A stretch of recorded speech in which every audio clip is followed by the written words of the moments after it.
चार का वार आपके साथ। मैं हूं पूजा यादव और मेरे साथ हैं प्रिया, रंजना और विवेक। चलिए खबरों की शुरुआत करते हैं। सबसे पहले बात होगी केंद्रीय गृह मंत्री अमित शाह के भोपाल दौरे की। भोपाल पहुंचने पर मुख्यमंत्री मोहन यादव ने अमित शाह का स्वागत किया और भोपाल में गृह मंत्री अमित शाह सहकारिता सम्मेलन में शामिल हुए। कार्यक्रम में सीएम मोहन यादव और बीजेपी प्रदेश अध्यक्ष वी.डी. शर्मा की भी मौजूदगी दर्ज हुई। इस सम्मेलन में राष्ट्रीय डेयरी विकास बोर्ड और एमपी सरकार के बीच दुग्ध उत्पादन के विस्तार को लेकर अनुबंध भी हुआ और इस मौके पर गृह मंत्री अमित शाह की ओर से कहा गया कि पहला सहकारिता मंत्री बनना मेरा सौभाग्य है। उत्तर प्रदेश के मुख्यमंत्री योगी आदित्यनाथ ने वक्फ कानून को लेकर विपक्ष पर जमकर निशाना साधा और यूपी के मुख्यमंत्री योगी आदित्यनाथ ने डॉक्टर भीमराव अंबेडकर सम्मान समारोह को संबोधित करते हुए कहा कि विपक्ष वक्फ के नाम पर हिंसा फैलाने की कोशिश कर रहा है। यहां तक कि नागरिकता कानून पर भी विपक्ष ने यही करने की कोशिश की। आगे उन्होंने कहा कि वक्फ के नाम पर जमीन लूटी गई, लाखों एकड़ जमीन पर कब्जा किया गया, अब हिंसा की धमकी दी जा रही है। मुर्शिदाबाद में हिंदुओं की हत्या हो रही है, घरों से खींचकर मारा जा रहा है। इन तमाम बातों का जिक्र सीएम योगी आदित्यनाथ ने अपने संबोधन में किया।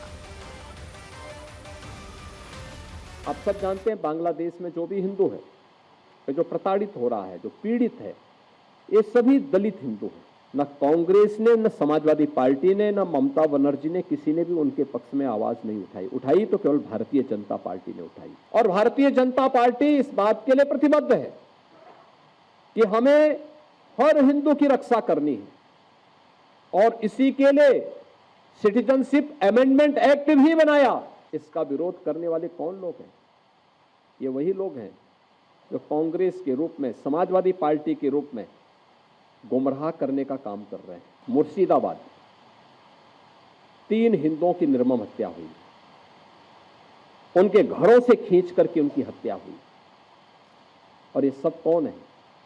ये सभी वही दलित हैं, वही वंचित हैं, वही गरीब हिंदू हैं।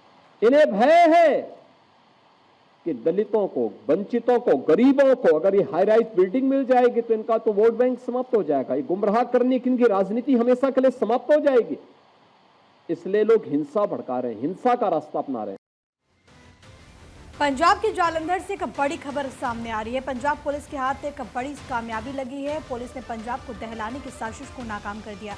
पंजाब में जालंधर रेंज की काउंटर इंटेलिजेंस की टीम ने पुलिस थानों पर होने वाले रॉकेट लॉन्चर अटैक को टाल दिया। काउंटर इंटेलिजेंस की टीम ने पंजाब को दहलाने की साजिश को नाकाम करते हुए भारी मात्रा में आरडीएक्स और रॉकेट लॉन्चर बरामद किए। इंटेलिजेंस को 2.8 किलोग्राम आईडी बरामद हुआ। इसमें 1.6 किलो आरडीएक्स और एक रिमोट कंट्रोल शामिल है। सूत्रों के मुताबिक ये खेप जालंधर कपूरथला हाईवे पर सुभानपुर से बरामद की गई। ऑपरेशन काउंटर इंटेलिजेंस के एआईजी नवजोत सिंह महल के नेतृत्व में चलाया गया। ऑपरेशन के दौरान पुलिस ने टांडा के रहने वाले 2 सगे भाइयों के साथ साथ कुल 4 आरोपियों को गिरफ्तार भी किया है। विश्व हिंदू परिषद आज बंगाल के मुर्शिदाबाद समेत कई इलाकों में वक्फ बोर्ड संशोधन अधिनियम के विरोध के नाम पर हो रही हिंसा और हिंदुओं पर हमलों के खिलाफ प्रदर्शन कर रही है। विश्व हिंदू परिषद के नेता जिलाधिकारियों के माध्यम से राज्य के राज्यपाल को संबोधित एक ज्ञापन सौंपा जाएगा। उन्होंने ये कहा है। आपको ये जानना जरूरी है कि मुर्शिदाबाद हिंसा के सिलसिले में अब तक 150 लोगों को गिरफ्तार किया गया है और शमशेरगंज, धुलियान, मुर्शिदाबाद में पर्याप्त पुलिस बल तैनात कर दिए गए। विश्व हिंदू परिषद का कहना है कि बंगाल में हिंदुओं के खिलाफ जो कुछ भी हो रहा है उसके लिए ममता बनर्जी जिम्मेदार है। ममता बनर्जी हिंदू विरोधी हिंसा को बढ़ावा दे रही हैं, उसका समर्थन कर रही हैं और उसे भड़का भी रही हैं। बंगाल पुलिस का मनोबल अब तक के सबसे निचले स्तर पर चला गया है क्योंकि उन्हें सीएम ने निर्देश दिया है कि जब हिंदुओं पर हमला हो रहा हो तो कुछ ना करें, ये आरोप। देखिए, बंगाल जो है बांग्लादेश बनने की राह पर चल पड़ा है और इसको बनाने का काम कौन कर रहा है? दुर्भाग्य है कि उसकी राज्य के मुख्यमंत्री और जो रूलिंग पार्टी है वो लगातार इस तरह के बयान दे करके कि आप संसद के द्वारा बने हुए कानून को मत मानिए और आप जो है माननीय सर्वोच्च न्यायालय के निर्णय की प्रतीक्षा मत करिए। आपने जो डिस्कशन जो जेपीसी के सामने किया था उसको सबको अलग करिए और प्रोटेस्ट के नाम पर तिरंगा तो नहीं लेंगे हाथ में, ये तो पता है, लेकिन भगवा को फाड़ना, भगवा को हटाना और ऊपर से फिलिस्तीन और इस्लामिक कट्टरपंथी और जिहादी और आतंकवादी संगठनों के झंडों को फहराना, ये कौन सा न्याय उचित है भाई? ये बंगाल को बांग्लादेश बनाने के जो षड्यंत्र हैं, इससे राज्य सरकार और उसकी टीएमसी को बाज आना पड़ेगा। अन्यथा तो हिंदू समाज इसको स्वीकार नहीं करेगा। मध्य प्रदेश के गुना के कर्नलगंज में हनुमान जयंती शोभा यात्रा में हुए बवाल को लेकर पुलिस ने 9 आरोपियों को गिरफ्तार किया। गुना हिंसा के मुख्य आरोपी विक्की पठान को पुलिस ने गिरफ्तार किया और विक्की खान के अलावा पुलिस अब तक हिंसा में शामिल 8 अन्य आरोपियों को भी गिरफ्तार कर चुकी है। वहीं फरार आरोपियों की तलाश के लिए पुलिस लगातार तलाशी अभियान चला रही है। यहाँ यही पता चले कि गुना शहर में एक मस्जिद के सामने हनुमान जन्मोत्सव की शोभा यात्रा पर शनिवार को पथराव हुआ। इसके विरोध में गुस्साए हिंदुवादी संगठनों के कार्यकर्ता सड़क पर उतर आए और उपद्रवियों पर कार्रवाई की मांग को लेकर बाजार बंद कर दिया। चक्का जाम के साथ ही थाने का घेराव भी किया और देर रात तक हंगामे के बाद प्रशासन और पुलिस अधिकारियों ने उपद्रवियों पर कार्रवाई का आश्वासन दिया, तब जाकर हंगामा शांत हुआ। पुलिस ने दंगा, हत्या के प्रयास, संपत्ति को नुकसान पहुंचाने और मारपीट जैसे मामलों में मुकदमा दर्ज किया। इससे पहले भी एक बार इसी मस्जिद के सामने इस तरह का विवाद हो चुका है। और खबर असम से, जहां असम के मुख्यमंत्री हिमंता बिस्वा शर्मा ने आज गुवाहाटी में स्टेट कैंसर इंस्टीट्यूट में रोबोटिक सर्जरी सिस्टम का उद्घाटन किया और इस नई सुविधा के साथ ये संस्थान पूर्वोत्तर भारत का पहला सरकारी अस्पताल बन गया जो कैंसर मरीजों के लिए रोबोटिक सर्जरी की सुविधा प्रदान करेगा। मुख्यमंत्री ने उद्घाटन के दौरान कहा कि आज हमने गुवाहाटी के स्टेट कैंसर इंस्टीट्यूट में रोबोटिक सर्जरी सिस्टम की शुरुआत की और अब ये मरीज यहां कैंसर के लिए रोबोटिक सर्जरी करा सकेंगे। इसी के साथ भारत सरकार के द्वारा दिए गए 15 करोड़ रुपए के अनुदान से हमने यहां भारत में निर्मित रोबोटिक सर्जरी मशीन स्थापित की है।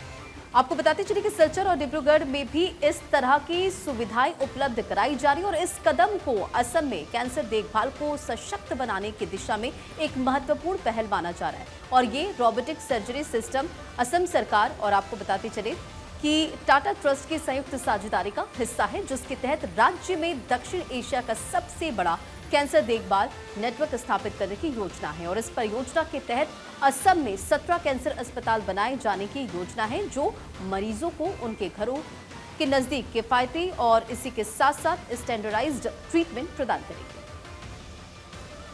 पंजाब पुलिस ने आतंकी मॉड्यूल का खुलासा किया। मामले में पंजाब पुलिस ने लॉरेंस और गोल्डी बराड़ के करीबियों को अरेस्ट किया। डीजीपी पंजाब के मुताबिक जानकारी ये है कि जग्गा सिंह और मनजिंदर सिंह को पुलिस ने अरेस्ट किया, जिन पर पंजाब में आईएसआई साजिश रचने का आरोप है।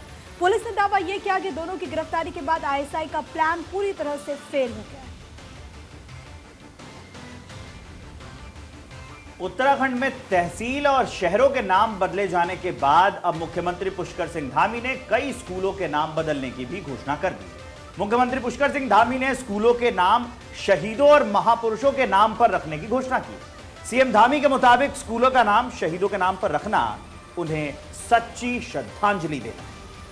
मैं माननीय मुख्यमंत्री श्री पुष्कर सिंह धामी जी का बहुत ही आभार और धन्यवाद प्रकट करती हूँ। बहुत ही सराहनीय प्रयास है। हमारे देश के जितने भी वीर हैं उनके नामों पर और जो ऐसे महान महापुरुष हैं उनके नामों पर जो स्कूल महाविद्यालयों के नाम उन्होंने नामकरण करने का जो प्रयास किया है, क्योंकि देखिए जहाँ विद्यालय होते हैं वहीं से बच्चे जो हैं वो प्रेरणा लेते हैं और वो प्रेरणा लेते हैं अपने विद्यालय से। और अगर उन महापुरुषों के नाम पर जिन्होंने देश के लिए अपने लिए हर प्रकार से समाज के लिए अपना पूरा बलिदान किया है, ऐसे महापुरुषों के नाम पर अगर प्रेरणा बच्चों प्रेरणा लेते हैं तो मुझे लगता है कि बहुत अच्छा एक पहल उन्होंने शुरू की है।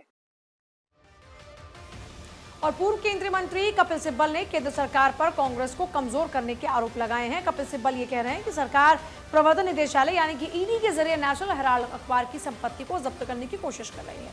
कपिल सिब्बल का दावा यह भी है कि सरकार ऐसा इसलिए कर रही है ताकि कांग्रेस को पैरालाइज किया जा सके। बात हरिद्वार की, जहां हरिद्वार में अवैध कॉलोनी पर एचआरडीए की ओर से बुलडोजर एक्शन हुआ है। हरिद्वार रुड़की विकास प्राधिकरण यानी कि एचआरडीए ने अवैध निर्माण पर बड़ी कार्रवाई करते हुए हरिद्वार के रावली महदूद में स्थित अवैध कॉलोनी पर बुलडोजर चलाया। प्रशासन के मुताबिक कॉलोनी में बिना नक्शा पास कराए अवैध रूप से निर्माण किया जा रहा था। उत्तराखंड के हल्द्वानी में अवैध मदरसों पर प्रशासन की तरफ से कार्रवाई की गई। प्रशासन ने उन मदरसों पर एक्शन लिया जिनके पास या तो मान्यता नहीं थी या फिर जिनके खिलाफ प्रशासन को शिकायतें मिली। प्रशासन की इस कार्रवाई को लेकर इलाके में भारी पुलिस फोर्स तैनात की गई है ताकि कानून व्यवस्था बनी रहे। धामी सरकार अब तक प्रदेश भर में 140 से ज्यादा अवैध मदरसों पर कार्रवाई कर चुकी है। इसके साथ ही 560 से ज्यादा ऐसी मजारों को भी हटाया गया है जो सरकारी भूमि पर अवैध रूप से बनाई गई। ऐसे शैक्षिक संस्थान जिसमें तालीम दी जाती है लेकिन उनको मान्यता नहीं है, उनको शासन के निर्देशों के क्रम में उनको सीलिंग की कार्रवाई चल रही है। अभी तक लाइन नंबर 2, लाइन नंबर 4 और किंदई नगर में 3 मदरसे सील किए गए। और बागेश्वर जिले में पिछले कुछ दिनों से बेमौसम बारिश और ओलावृष्टि हो रही है, जिसने फल फसल सब्जियों को खराब कर दिया है, नुकसान पहुंचाया है। मुख्य कृषि अधिकारी ने बताया कि राजस्व विभाग की संयुक्त टीम गांवों में जाकर नुकसान का आकलन कर रही है और इसकी रिपोर्ट भी तैयार की जा रही है। अभी जो लगातार 2 दिनों की बारिश हुई है, इससे हमारे जनपद के कपकोट क्षेत्र में कुछ किसानों ने जो है हमें नुकसान की अभी सूचना बताई है और अन्य विकास खंडों में भी बारिश और थोड़ी ओलावृष्टि हुई है। तो हमने अपनी कृषि विभाग की टीमें उन क्षेत्रों में जो है सर्वे के लिए लगा दी हैं। प्रारंभिक सर्वे के आधार पर जो हमारे जो रिपोर्ट आएगी उसी आधार पर हम जो है इसमें अग्रिम कार्रवाई करेंगे। हमारे साथ साथ राजस्व विभाग की टीम भी काम कर रही है और कपकोट क्षेत्र में जो ओलावृष्टि हुई है, कुछ किसानों ने वहां पर फसल बीमा हमारा जो कराया था, तो फसल बीमा के जो हमारे जो प्रारंभिक सर्वे होंगे उसी आधार पर उन लोगों को मुआवजे की जो है धनराशि जो है उनको वितरित कर दी जाएगी। धर्मनगरी हरिद्वार में आज बैसाखी पर्व पर सुबह से ही श्रद्धालुओं की भीड़ उमड़ी रही और हर की पैड़ी समेत विभिन्न गंगा घाटों पर श्रद्धालुओं ने आस्था की डुबकी लगाई। देश के कोने कोने से श्रद्धालु हरिद्वार पहुंचे थे और हर की पैड़ी पर सुबह से ही हजारों श्रद्धालुओं ने स्नान किया, दान पुण्य भी करते नजर। यहाँ एक बहुत ही पवित्र स्थल है जहाँ पे आके मतलब मन भी शुद्ध हो जाता है। एक पॉजिटिव वाइब है। मतलब आज का जो दिन है ये मतलब सालों बाद आता है। बहुत मजा आया यहाँ पे। शाम को जब हम आए आरती में, सुबह तो खैर थोड़ी लेट हुई, बहुत अच्छा लगा यहाँ पे आके। कल मैं यहाँ पे हरिद्वार आया था, तो आज बैसाखी का दिन था, उसी मुहूर्त पे मैं यहाँ पे आया था। तो यहाँ पे इतनी भीड़ देख के बहुत अच्छा लगा और इस पवित्र मतलब जगह पे इतना तादाद में लोग आ रहे हैं, पवित्र स्नान कर रहे हैं। गंगा मैया में स्नान करके बहुत ही अच्छा लगा और जय गंगा मैया। वहीं राजस्थान में जयपुर दौसा हाईवे पर हुए भीषण हादसे में 5 लोगों की मौत हो गई। मरने वाले 5 लोग एक ही परिवार के थे। बताया जा रहा है कि परिवार खाटू श्याम जी के दर्शन को जा रहा था। इसी दौरान कार की स्पीड काफी ज्यादा थी। तेज रफ्तार कार एक ट्रेलर से टकरा गई, जिसकी वजह से भीषण हादसा हुआ।